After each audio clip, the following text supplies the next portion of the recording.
The gospel is that from the very beginning, from the first moments in Genesis, all the way through Revelation, and then continuing through church history, all the way to you in this very moment, is a scarlet thread.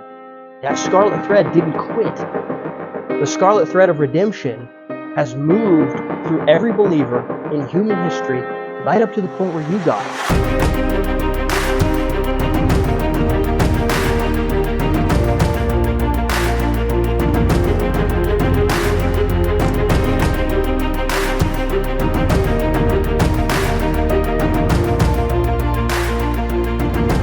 Welcome to the Reach College Podcast with your speaker, Pastor Taylor Gavin. There's a video online called the selective attention test. Anybody ever heard of that? It's a test they used to do. It's ineffective once you know what it is. So if you go try to test out what I'm about to say, it's not going to work because I'm going to tell you the twist. But there's a video online called the selective attention test, and it's essentially it's a video of two groups of people. It's like 6 people, like 3 in blue shirts and 3 in white shirts, and they're passing basketballs. And it asks you basically to count how many times the blue team passes the ball or something like that, right? And so it comes into this video, and it's just all these people kind of moving around passing these basketballs, and you're trying to count. And what they showed with this video is that there at one point a person in a gorilla suit walks out in the middle of the scene and waves and walks off. And it's like something absurd, like 5% of people saw the gorilla at all, like just never even saw it, right? And it's not like subtle, right? It's right there in your face. But what matters is what you're paying attention to. And people get so caught up trying to you have to process. Okay, I'm not counting the white team when they pass the ball. I'm only counting the blue team. And I'm tracking the blue players, and I'm watching the basketball go back and forth, and I'm trying to keep count in my head, and all these different factors. And you just miss the guy in the gorilla suit standing right front and center waving at you. See, this is the thing about focus. It matters what you're paying attention to. You may think that you'll just take in anything in front of you, but often your brain is telling you what to ignore, what to not take in. There's a lot to focus on in life, and we as a society and culture, this generation especially, has destroyed our ability to focus. Everything is short form entertainment, media, stimulation, right? I don't know if you've ever gone and just watched a cartoon for 10-year-olds at this age. It will be so stimulating to you because the cartoons that you watched when you were a 10-year-old were not that stimulating. And it's going to just keep going like that. I don't know. Eventually, it's just going to be a blur of colors on the screen, and kids are going to be like, yes, wonderful, right? But the point is, we're constantly destroying our ability to actually take in and focus on things, to read books, because books aren't full of flashy colors. I mean, if you read the books I'm reading, picture books namely, then they are. But otherwise, we have a hard time focusing, and then we don't even know what to focus on. We can't focus on the Bible. We very often have trouble focusing on the Bible. I heard an analogy I read an analogy this week as I was reading about the discipline of meditation. And I've begun to realize that that's a discipline that we've completely, annihilated from our Christian walk. It's not even something we talk about. And the analogy that was given was to tea. When you put a tea bag into hot water, you have to let it sit, and it permeates the entire cup. And the way we treat our quiet time is as though you take the tea bag and you go, dip, all right, on with my day, time to go. And it's like you basically have water with a little bit of gross flavoring in it. And that's what we do with our spirits and the Word instead of letting it permeate, letting ourselves dwell on it, focus on it. Well, then, even if maybe you're having your quiet times every day, maybe you are reading God's Word, but you're still having trouble figuring out even what in God's Word you should focus on. There's a lot of really cool things in the Bible. Don't hear me say not to study, not to dive deep into the facts and the interesting context and background. I'm not saying any of that. But if that's all you ever do, you're only ever feeding your head, and you're not ever feeding your heart, your soul. You're not being nourished because you're not focusing on the right thing, namely God's redemptive plans for you specifically. The fact that God wants to save you did provide a way for you to be saved, right? And when you read the Bible, you should be looking for this as the focus point. Now, again, you can still study, and you should. You should dive deeper. There's a lot of really interesting and amazing things to be found in God's Word as you dive deeper into your study, but never forget the point. So there's this term that came out a while back. I can't remember who coined this, but it's called the Scarlet thread of redemption. And the idea is that there is this one plot line of redemption that's running with a blood red theme all the way through the Bible. From beginning to end, you can always find it. That's basically what I'm doing when I preach exclusively. My job, I'm going to give you a bunch of interesting context to understand the story better as best as I can, but every time I stand up in front of you, I'm not just teaching you a story about the Bible, I'm trying to teach you how to also read the Bible for yourself, how to look for essentially that scarlet thread. I hope that you never leave one of my classes or one of my sermons and you don't understand the gospel from the passage we talked about. That's the be-all, end-all. I don't care if you remember the great story, the funny joke. What I want is that you can go back to that passage later and see that scarlet thread of redemption that moves through the entire Bible. That theme, that plot line, if you will, that is why we say that the Bible is about the gospel from cover to cover. That's the point. If you base everything else you do around that, if your study is to help you have a better understanding of the gospel in the passages, that's great. Dive in. Go nuts. But if you're just trying to accumulate head knowledge and trivia facts, you're missing the point. So we're in a series called the March of Redemption.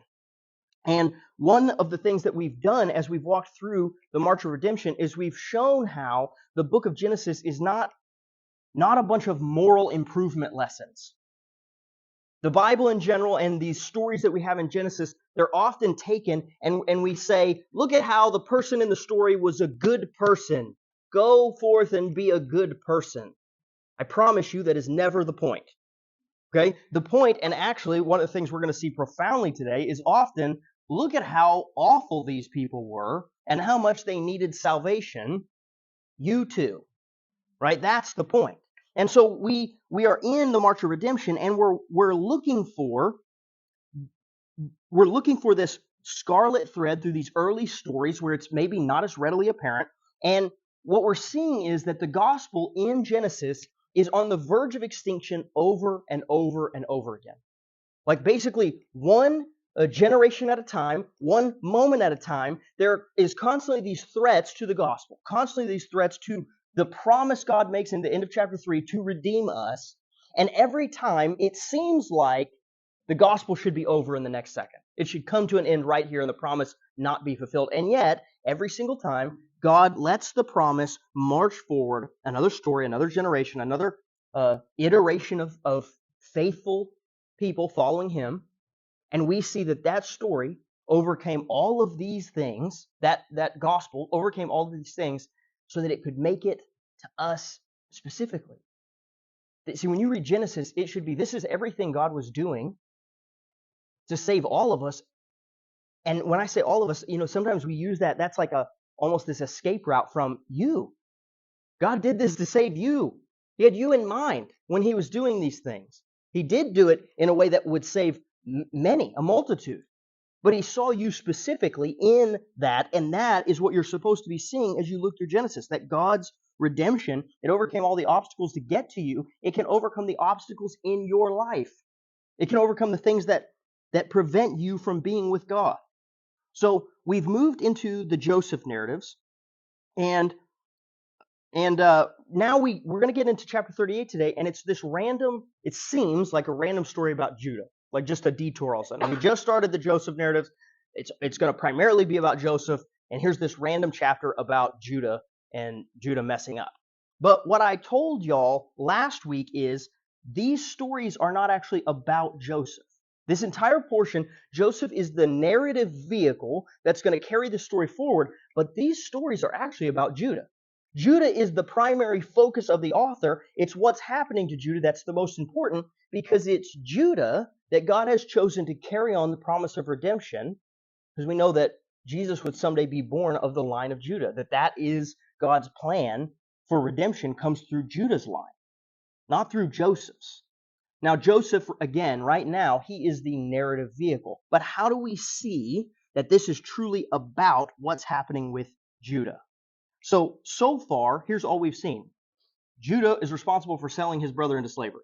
That's about what we have, right? Now, the cool part about that is that he inadvertently is the reason that Joseph's still alive, right? The brothers wanted to kill Joseph. They throw him in a pit. They're going to let him die in there. And it's Judah that, self-serving, right? It's selfishly thinking, he comes up with a different plan. Instead, we'll sell him, that way we can get a profit. We can get something out of this, not just blood on our hands, but actually we can gain.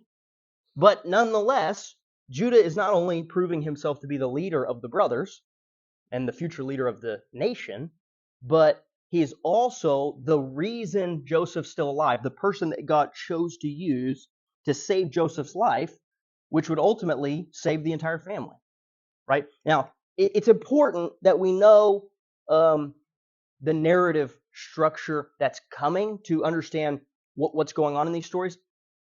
I don't want to assume that you grew up reading the Bible or hearing the Bible stories, all right? So just for the sake of you understanding what we're going to talk about every week, Joseph being sold into slavery is the exact means by which God is going to promote Joseph to the point where he is the second in command of all of Egypt, right? And he interprets some visions and dreams of Pharaoh to say that a famine is coming, and then stores up lots of extra grain so that when the famine hits, his brothers actually come all the way to Egypt, and the family is saved because Joseph was sold into slavery, right? And if you're still not connecting the dots, it is humanity that has sold Jesus into slavery to our sin, and God uses that rebellion, that rejection, that selling of his favored son as the very mechanism by which he saves us, right? That's the gospel that you see across the Joseph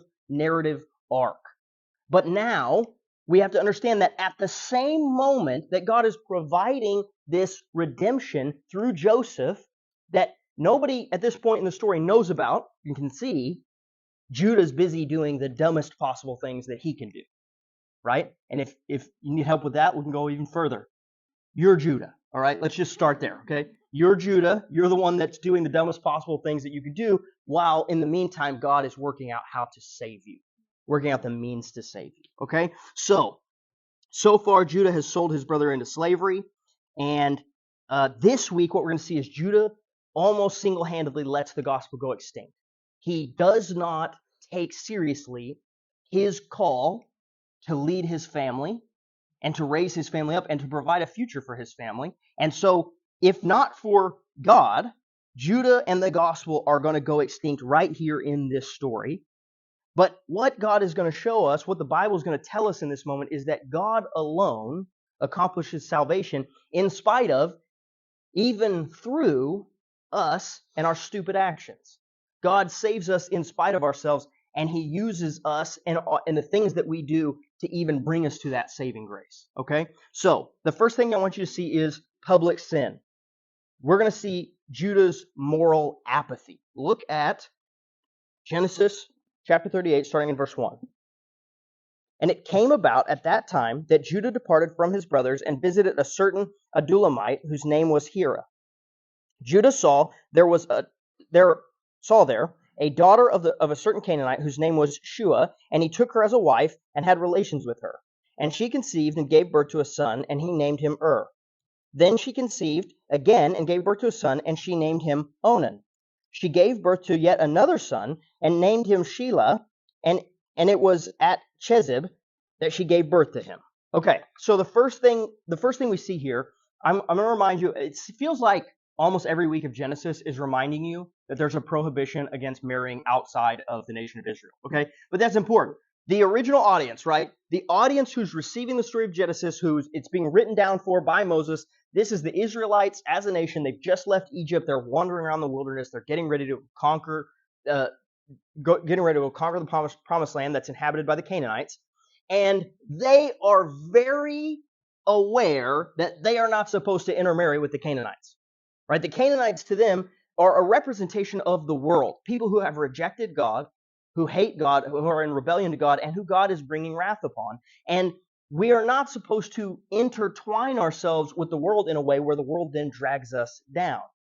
We're supposed to stand as separate from the world. And so the prohibition that God gives the Israelites against intermarrying is one of separation for the sake of holiness, right? It never, and when we see examples of this, it never prohibits that people will marry into the nation of Israel.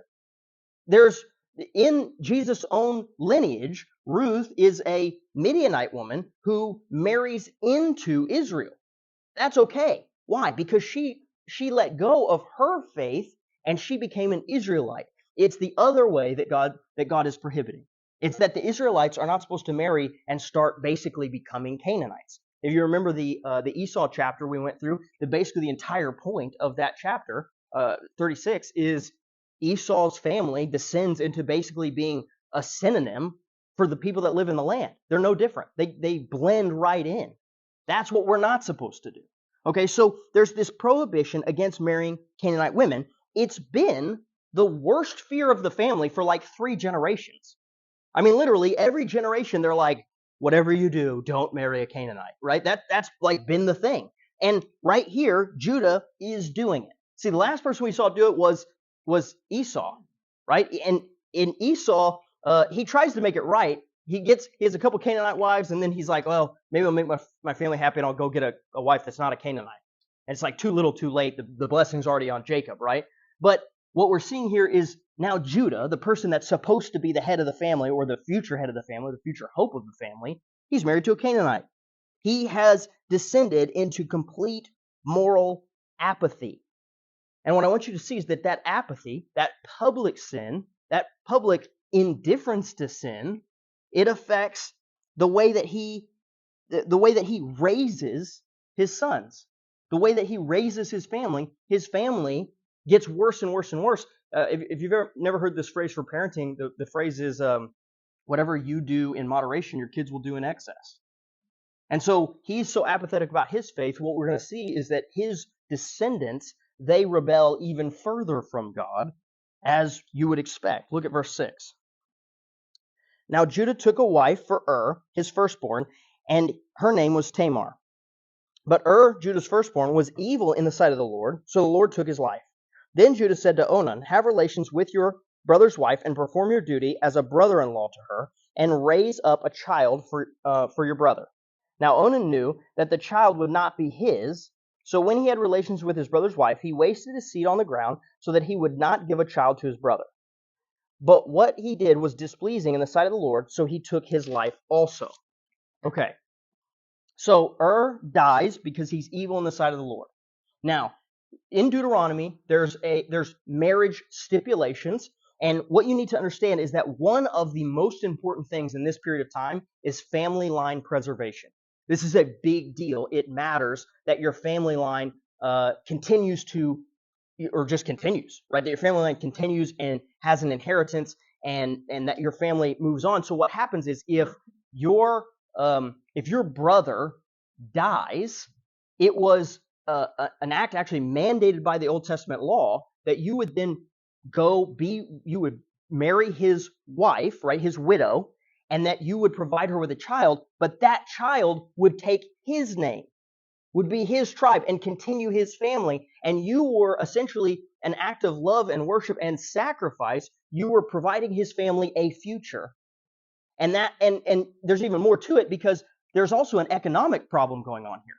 A widow is basically not just, she's either destitute to the point of her own death, she's going to be in poverty, or she's a huge economic burden on her husband's family.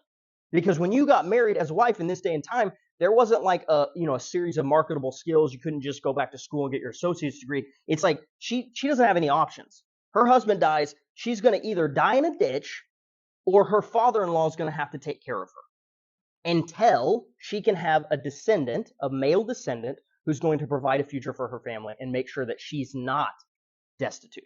Okay, so it's a big deal. And what we see here is that Onan does not love his brother. That's essentially what you're seeing here. He doesn't care. He doesn't want to help. He hated his brother so much, apparently, that in death, he won't do the one thing he's supposed to do to provide for his brother's wife, to just not be in poverty, right? And God doesn't like that so much, he kills him. Now, I want you to see this. There's a reason that God is intentionally involved in the story up to this point. I mean, like, obviously present. God, there's an attribute of God called God's hiddenness. You've never heard of this. This is probably the objection that underlies all objections to God, to faith, right? Why does God seem to hide, right? I heard I can't remember who it was. I just read the quote, but there's a famous atheist. He was asked, if you get to heaven, or if you die and you meet God, what's the first question you're going to ask him? And he's going to say, okay, well, if in the unlikely event that I meet God, the first thing I'm going to ask him is, which God are you? And the second thing I'm going to ask him is, and why didn't you tell us? Now, here's the interesting thing I want you to see about the hiddenness of God. The first act of hiding in the Bible is not by God. It's by Adam and Eve. The reality is it's not that God is hidden from us. God actually is coming to get us. The problem is that we are hiding from him. It's like plugging your ears and saying, I don't know why I can't hear God. That is the default setting of our souls. What original sin means is that we are turned away from God. We are hiding from him. Of course you can't see God if you're not looking for him. And so in this moment, what the author is doing is making God's hand in this story blatantly obvious, and yet Judah is going to miss it entirely. Judah is completely unaware that God is the one involved right now and does not change the way that he's behaving or the way that he's raising his family. Judah misses because Judah isn't looking for God. He doesn't want to hear him. So what does Judah do when his sons start dying? Verse 11 says, Then Judah said to his daughter-in-law Tamar, Remain a widow in your father's house until my son Shelah grows up, for he thought, I am afraid that he too may die like his brother. So Tamar went and lived in her father's house. I want you to see what this reaction is. This reaction is not just self-preservation, but it's also a shirking of responsibility. See, a daughter was the responsibility of her father's household economically at this point in time, until she could be married off, and then she became the economic responsibility of her husband.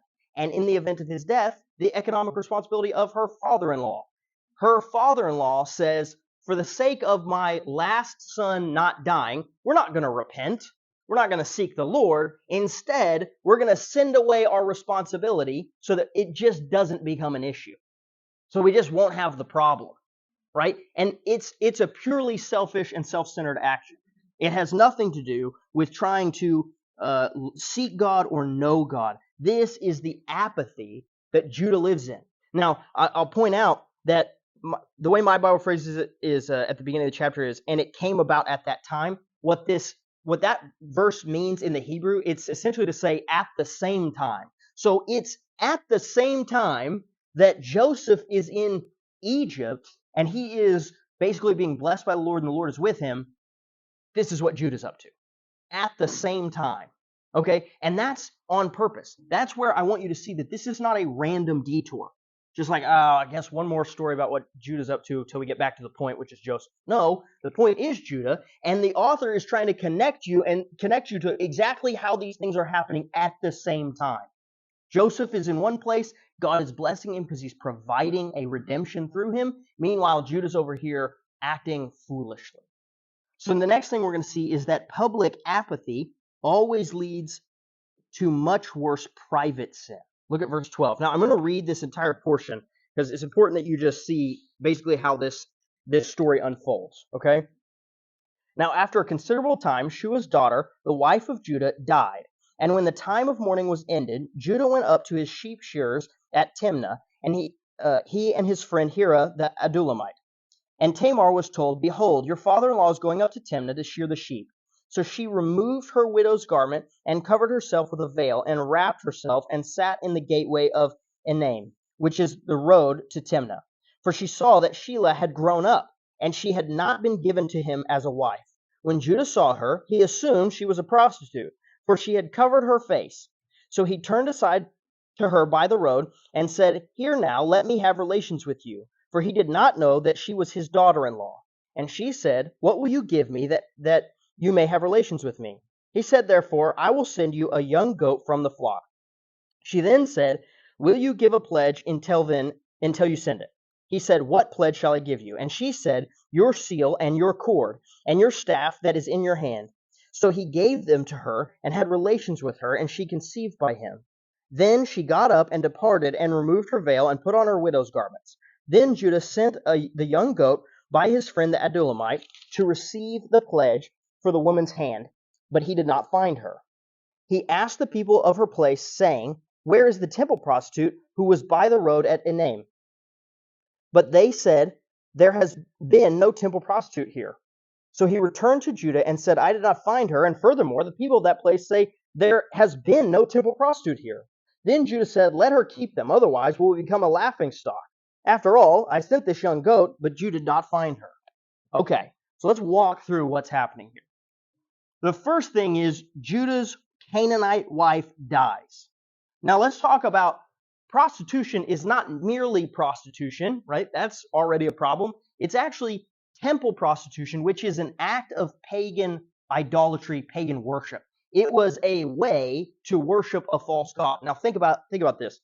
It does not make sense to us, right? I will posit to you that an idol is anything that you worship above the Lord, anything you won't give up to the Lord. That's an idol, okay? And it makes sense to us that we idolize things like, maybe you play too many video games, or maybe you idolize marriage, or maybe you idolize getting a certain degree. And we get that because there seems to be some kind of benefit to it.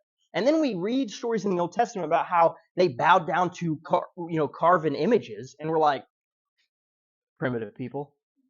Okay, first of all, it's the exact same thing. Okay, that's the first thing I want you to see. And second of all, it was more intricate than that.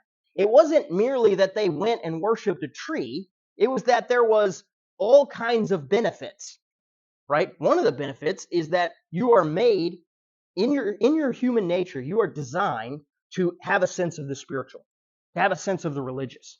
The problem is, in that sense, God makes some demands of you that you also, in your brokenness, reject, flee from.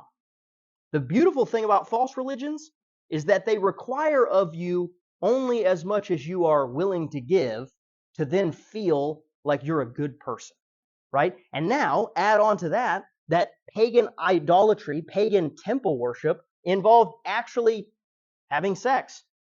Does it not make sense why a lot of people wanted to worship those gods or participate in those rituals? There was a benefit.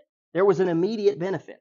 Now, what we see here is that Judah's wife dies, and we don't know what time has elapsed, but at some point, he sees a temple prostitute, and he's like, "I got 5 minutes." And then on top of that, the bartering system here is essentially he says, "Okay, I'll send you a goat." I do kind of almost like wonder if there was like a culture where they're like, "So-and-so had a new goat today." Just saying. Like the gossip, starts moving around. I don't know what that looked like back then, but apparently a goat is an acceptable, payment.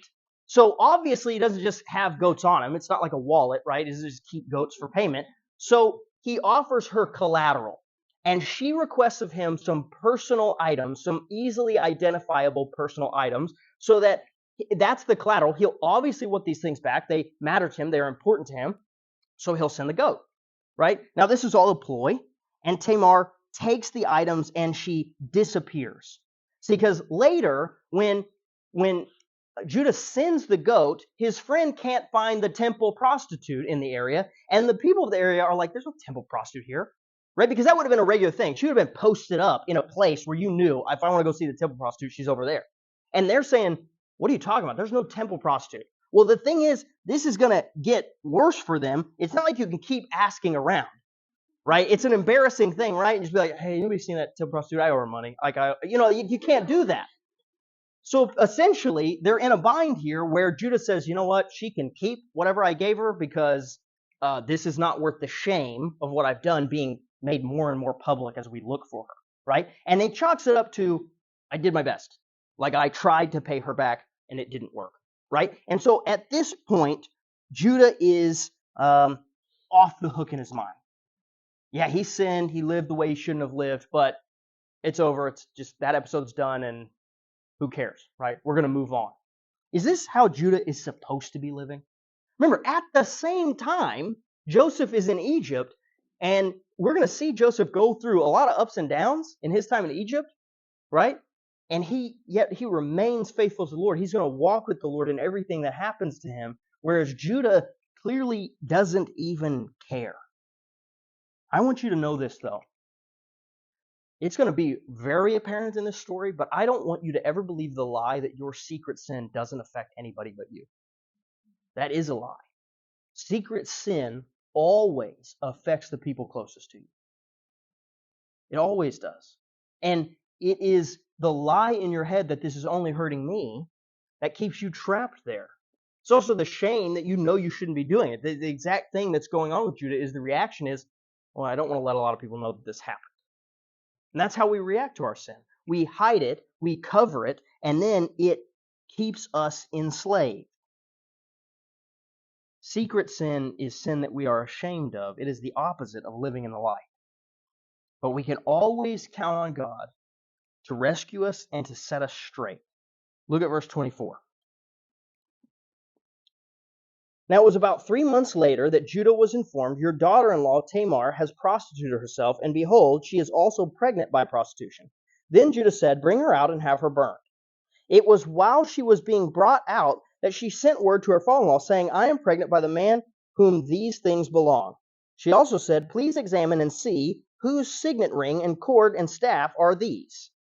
Okay, so now I do want to say, there's a wrong way to read this passage, which is they don't have Netflix, so they're kind of bored. It's like, hey, an excuse to burn somebody alive. That's not what's happening. It's not like this is actually a serious offense, and it's in a way that, again, it's an economic burden. He's supposed to be caring for her. He's not. But on top of that, even though he's not, now she has essentially, in the eyes of the society, made herself worthless. She can't be a wife to someone now. No one's going to take her because she has this shame on her head. And so therefore, she is only an economic burden to him. So the response to this is burning. Now, if you ever want to dive into capital punishment in the Old Testament and why it's different, they lived in a society where sin very obviously wrecked the structure of the fabric of their society. Now, I would argue we do too. We just don't want to believe that, right? We believe in this radical individualism, and so we pretend that all our sin is just a matter of what we do in our own house, in our own privacy, and the government should stay out of it, and so should the church. But the reality is, everything we do has to do with the society we're in, and they understood that. So they had a different structure for as you did something that destroyed the social fabric, you had to be punished for it. And certain sins, they had a capital punishment measurement for. Okay, so this is one of them. So he reacts. He says, okay, we're going to punish her. And then she sends him what? His own personal items. Yeah. He gets these, I don't know if it's the worst Amazon Prime package you've ever received. Right? Opens it up and he's like, oh, that's my ring. Great. Okay, so look at verse 26. He says, and Judah recognized them and said, she is more righteous than I, since I did not give her to my son Shelah, and he did not have relations with her again. Okay, so I want you to see this. More righteous than I. Judah in this moment actually proclaims her to be the righteous one between the two of them. What is the reason for this? She did more to fulfill her duty to the family than he has done. And he's the head. He's the patriarch of his tribe. And he has done nothing to ensure its continuation. Remember, he right now is the bearer of the covenant blessing. He is supposed to be, the gospel is moving through his line all the way to Jesus. And right now, he is letting his lineage die out with his sons, who are living in sin and literally being killed off by God. And he is not participating in leading his family towards God and preserving its future, and therefore all of the gospel and all of God's promised redemption. He's not stewarding that, and yet Tamar has stewarded it, right? And I want you to see this. This is not, what's not being said here is that she did something that wasn't wrong. It's not to say she's righteous in her action. It's that between the two of them, she was willing to do whatever it took to actually fulfill her duty, which was to not just be an economic burden, which was to actually further their family lineage, was to actually provide a future more than Judah himself has done. In this moment, it's more of a, he who is without sin cast the first stone kind of reaction. He's saying, how can I possibly punish her when she has clearly been more righteous in this than I have been? He, in a sense, is having the first repentant thought about what's going on. He's actually reacting correctly. He's being set straight. But God's not done setting things straight. Look at verse 27. It came about at that time she was giving birth that, behold, there were twins in her womb.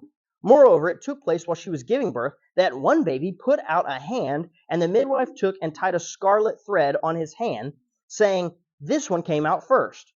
But it came about as he drew back his hand that, behold, his brother came out. Then she said, what a breach you have made for yourself. So he was named Perez. Afterward, his brother came out, who had the scarlet thread on his hand, and he was named Zerah. Okay. There is a theme that we have seen over and over again in Genesis of God choosing the lesser son. Now, the reason for this is because no one will ever be able to claim that the gospel coming about was through the strength of men. It was through the expectations that we have. All along the way, God provides the answer in the least expected way that he can provide it, constantly ensuring that no one else can take credit for it. No one else can say, it was by the strength of my hand. It was because I did what I was supposed to do. It's because my son was strong enough.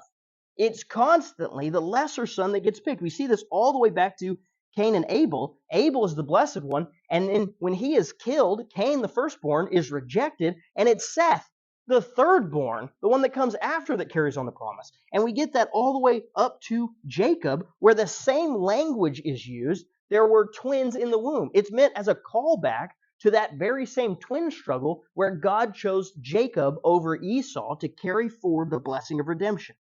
Zerah is technically the firstborn. He sticks out his hand, and this scarlet thread is tied to it, but it's Perez who overcomes to beat him all the way out, and it is Perez, technically the second-born, who God is going to use in the lineage of Jesus.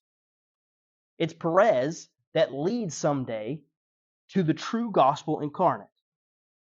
Now, why on earth does God use either of these children? I mean, seriously, the question is, why is this the episode that one of these two is going to be in the lineage of Jesus Christ and lead us to that point? What I want you to see is that at the beginning of this story, the author made sure that you understood that Judah's wife was a Canaanite. Judah's wife was a Canaanite, which means that the Canaanites, the people who at this moment are representative of those who have chosen to reject God, are now going to have a hand in producing the gospel. And God will not have it. He will not let the world say, well, God, you needed us to do it. You needed us to produce the gospel. So what is missing from this passage is Tamar's ethnicity, and that omission is on purpose.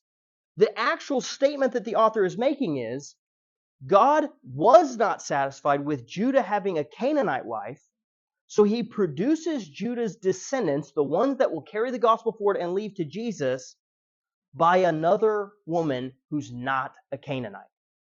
God makes sure that the Canaanites don't have a part in this. There are three things accomplished in this story. One, God alone accomplishes salvation, and he does it his way. You can't outsmart God. You can't outsmart God eternally, and you cannot outsmart God temporally. I told somebody just this weekend that every year I do a theme word, and my theme word it just kind of helps me categorize the things that God is teaching me that year. This year for me is self-control. That's the thing I'm focusing on. What I told the people I was talking to about this is that I've done a theme word for maybe 4 or 5 years now. I have never once accurately anticipated what the theme word was going to be teaching me that year. Not one time. Every time I think, well, the theme word's humility, so I'm probably going to learn this kind of lesson in humility. And then I get about 6 months into that lesson and I'm like, I had no idea what God was going to do with this. It holds true every single year. Why? Because God is letting me know he is smarter than me. He is smarter than me at every turn, at every corner, in every part of my life. It's not merely that God has done the most impossible thing to save me and be able to bring me to himself in heaven. It is that every step of the way and every dilemma I face, he's got it and I don't. Every single day, if I don't depend on him, I'm basically just Judah in this story. I basically just fall off the map into my own stupid decisions. And God is showing me that he alone accomplishes salvation. It also does not let Judah look righteous or take credit for the gospel coming through his line. It does not allow the tribe of Judah to say, of course, we're the ones God chose. No, for generations, they're going to have to say, because God is so good. Because God is so good, he chose our tribe and our line to bring about salvation. And thirdly, the Canaanites, the world, were not allowed to produce the Messiah. The world was not allowed to take credit for what God is doing for and through his children. The world doesn't get to say that God needed them, because he didn't. My question for you today is, are you trying to accomplish your salvation? There is a side over here of trying to accomplish your salvation that is pride. This idea that you can keep the rules, you can do well enough, you can know enough Bible facts, right? And then there's this opposite end that is the other extreme, which is apathy. This is shame. Now, pride and shame, they're two sides of the same coin. Both of them are a rejection of the true gospel. Both of them are a rejection of the radical humility that you need to have to know that God has saved you solely for his own name's sake, because he is good, because he is loving, because he merits it, because he is righteous. You have nothing to offer God. Now, at the same time that you have nothing to offer God in your pride, you do not have to be trapped and enslaved to your shame. The gospel is that from the very beginning, from the first moments in Genesis, all the way through Revelation, and then continuing through church history, all the way to you in this very moment, is a scarlet thread. That scarlet thread didn't quit. We don't read the last words of Revelation, close the book, and go, cool story. The scarlet thread of redemption has moved through every believer in human history right up to the point where you got it. Now the question is, do you recognize that that's what's happened? And also, have you stopped that thread with you? Or are you instead letting that thread continue through you to someone else who also needs it? That is how we're supposed to steward the gospel. The thread didn't come to you so that it could die with you. That's what Judah was about to let happen. And the goal is that you would turn around and steward the gospel in a way to provide for others to know the truth. Don't try to accomplish your salvation. Instead, have a gospel focus. Look for the scarlet thread of redemption. Look for it every time you read the word. Look for it in your own life. And look for it to continue through you in the people around you.